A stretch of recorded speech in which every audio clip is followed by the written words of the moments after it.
Good morning students, how are you all? Today we are going to start chapter number 3 of Hindi grammar. आज हम हिंदी व्याकरण का पाठ 3 शुरू करने जा रहे हैं, शब्द विचार। तो हमने पिछले चैप्टर में जो वर्ण विचार पढ़ा था उसमें हमने किया था वर्ण विच्छेद। जैसे अगर हमने कमल का वर्ण विच्छेद करा तो क प्लस अ प्लस म प्लस अ प्लस ल प्लस अ। अब ये वर्णों का एक समूह हो गया है ना।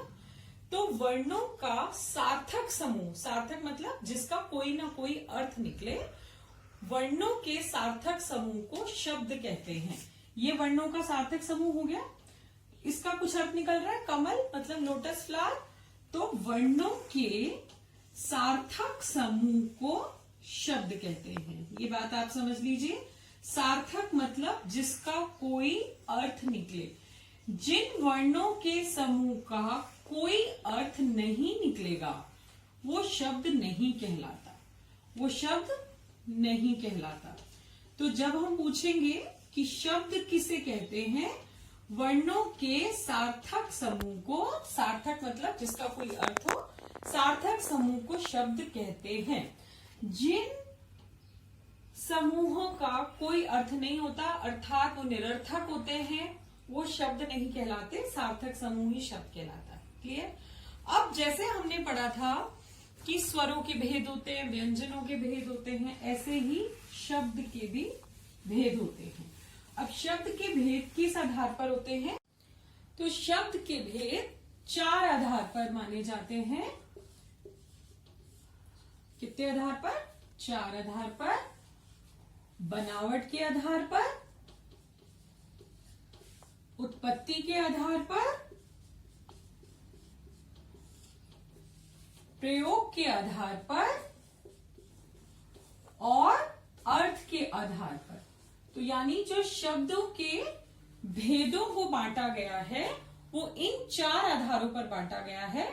बनावट के आधार पर, उत्पत्ति के आधार पर, प्रयोग के आधार पर और अर्थ के आधार पर। तो हम बारी बारी से इन चारों के बारे में पढ़ेंगे कि इनको किस प्रकार बांटा गया है। तो सबसे पहले हम पढ़ेंगे कि बनावट के आधार पर शब्दों को कितने प्रकार में बांटा गया है।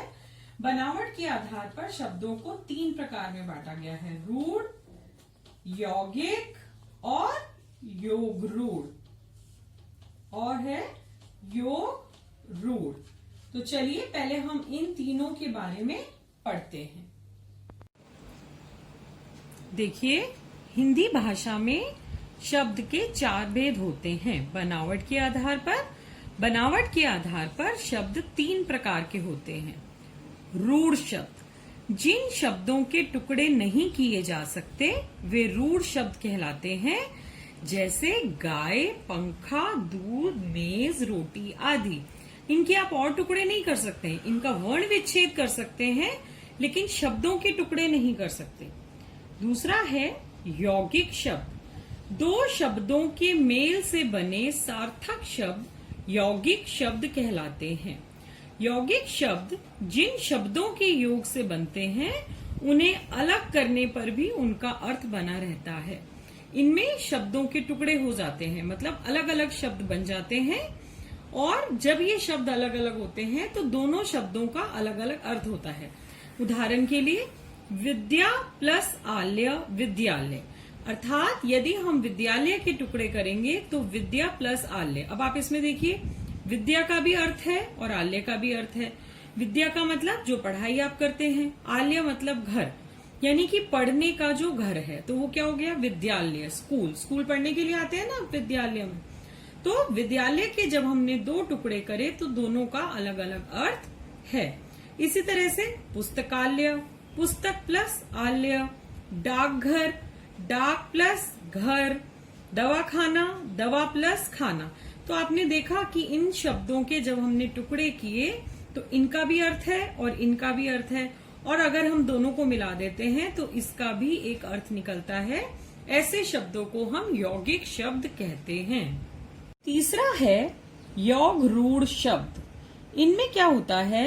वे यौगिक शब्द जिनके योग से कोई विशेष अर्थ निकलता है उन्हें योग रूढ़ शब्द कहते हैं। यौगिक शब्दों के मेल से, यानी कि जब हम दो यौगिक शब्दों को जोड़ते हैं तो उनके मेल से कोई जो शब्द बनता है उसका एक अलग ही अर्थ निकलता है, विशेष अर्थ। जैसे पीत प्लस अंबर, पीतांबर, इन दोनों को जोड़ेंगे पीत प्लस अंबर को तो वो बन जाएगा पीतांबर। पीतांबर मतलब अंबर क्या होते हैं, वस्त्र, कपड़े, और पीत मतलब पीला, मतलब पीले आवरण वाला।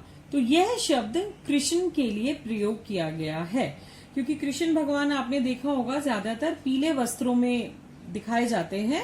तो ये जो शब्द है पीतांबर, ये कृष्ण भगवान के लिए प्रयोग हुआ है।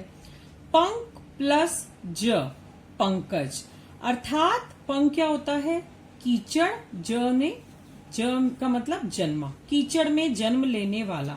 और यह शब्द कमल के अर्थ में प्रयोग किया जाता है, अर्थात जो कमल का फूल होता है उसकी उत्पत्ति कीचड़ में होती है, इसलिए हम कमल को पंकज भी कहते हैं।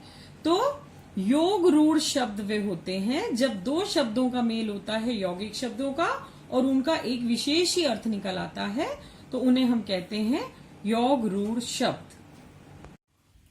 तो बच्चों, अभी हमने समझा कि बनावट के आधार पर रूढ़, यौगिक और योग रूढ़ शब्दों को कैसे हम पहचानते हैं, या कैसे पता चलता है कि ये रूढ़ शब्द है या यौगिक या योग रूढ़। अब हम जानेंगे उत्पत्ति के आधार पर शब्द के कितने भेद हैं। उत्पत्ति के आधार पर शब्द के 4 भेद हैं, तत्सम,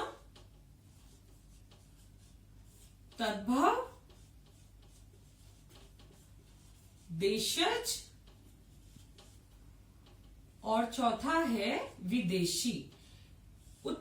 उत्पत्ति के आधार पर हम शब्दों का वर्गीकरण 4 रूपों में करते हैं, तत्सम, तद्भव, देशज और विदेशी। तो चलिए आइए अब हम इनके बारे में पढ़ते हैं। उत्पत्ति के आधार पर शब्द 4 प्रकार के होते हैं। तो पहला है तत्सम शब्द। जो शब्द संस्कृत भाषा से ज्यों के त्यों अर्थात बिना किसी परिवर्तन के हिंदी में आ गए हैं वे तत्सम शब्द कहलाते हैं। बच्चों, आप सब जानते हैं कि संस्कृत हमारी सबसे प्राचीन भाषा है और इसे सब भाषाओं की जननी भी कहा जाता है। तो जो संस्कृत भाषा में, यानी कि जो सबसे हमारी प्राचीन भाषा है, जो शब्द संस्कृत भाषा से जैसे के तैसे, मतलब ज्यों के त्यों, बिना किसी बदलाव के, बिना किसी परिवर्तन के हिंदी में प्रयोग किए जाते हैं, हिंदी में आ गए हैं, वे तत्सम शब्द कहलाते हैं। जैसे रात्रि, सूर्य, अग्नि, सर्प, मयूर, आम्र, ग्राम, चंद्र, दुग्ध आदि। इनको हम संस्कृत में भी पढ़ते हैं और इनको हम हिंदी में भी प्रयोग करते हैं। दूसरा है तद्भव शब्द। संस्कृत के वे शब्द जो कुछ परिवर्तन के साथ हिंदी में प्रयोग किए जाते हैं तद्भव शब्द कहलाते हैं। जैसे रात, रात किसका बदला हुआ रूप है, रात्रि का। सूर्य को सूरज कहते हैं, अग्नि को आग, सर्प को सांप, मयूर को मोर, आम्र को आम, ग्राम को गांव, चंद्र को चांद और दुग्ध को दूध। अर्थात ये जो संस्कृत के शब्द हैं इनमें से कुछ थोड़ा बहुत बदलाव किया गया है और इन्हें हिंदी में प्रयोग किया जाता है, इन्हें तद्भव शब्द कहते हैं। तीसरा है देशज शब्द। देश के विभिन्न भागों में प्रचलित आम बोल चाल की भाषा के जो शब्द हिंदी में आ गए हैं देशज शब्द कहलाते हैं। हमारा देश बहुत बड़ा है और देश के विभिन्न भागों में प्रचलित मतलब फेमस, जो हम आम बोल चाल की भाषा बोलते हैं और वो शब्द जो हिंदी में आ गए हैं उन्हें देशज शब्द कहते हैं। जैसे पगड़ी, लोटा, थैला, जूता, हलवाहा, खुरपा, फावड़ा, चटर पटर आदि। फिर है हमारा विदेशी शब्द। विदेशी शब्द अन्य देशों की भाषाओं से हिंदी में आए शब्द विदेशी शब्द कहलाते हैं।